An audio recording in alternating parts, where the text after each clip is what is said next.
यार आज आमिर भाई ने बड़ी जबरदस्त एक वीडियो लगाई हुई थी, उसको तो दिखाए। ये अभी तो लगाई है, रास्ते में आते लगाई है। बिल्कुल अच्छा, अभी वो इसलिए अभी वो नहीं आमिर भाई वो है नहीं, वो फिर हम आपकी जुबानी सुननी। मैंने बहुत उनका तारुफ कराया, बहुत अच्छा कराया, लेकिन वो फिर हालांकि उनकी नानी मैडम दूजहां और ख़ासतौर पर उनकी वालदा जाते जाते मुझे फ़ोन करके गई थी।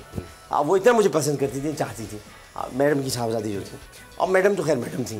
27 रमज़ान को उनका इंतकाल हुआ, तो हम तो किसी के लिए कुछ नहीं कह सकते। अल्लाह ताला किसको कब किस वक्त कहाँ बुलाए, हम कुछ नहीं कर सकते। तो उनको शर्म ये इस बात पर नहीं आई कि वो मैंने उनको जिस तरह इज़्ज़त दी, उनको बुलाया और वो अपनी बकवास कोई सी उन्होंने की।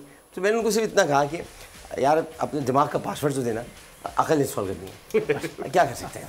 वैसे आज लग रहा है आप उनकी किसी बात से जो है वो ज़्यादा मुझे बहुत जो अल्फाज आपने इस्तेमाल किए इसलिए तकलीफ पहुंची फहीम भाई कि मैंने बहुत इज्जत दी थी अपने प्रोग्राम में, बोला ये अल्फाज आपके बहुत इज्जत दी थी, इतनी दी थी कि आप सोच नहीं सकते। तो आदमी यही सोच लेता है, लेकिन इज्जत रास नहीं आती कुछ लोगों को। जरूर सब्सक्राइब करें और बेल दबाएं ताकि कोई खबर रह न जाए।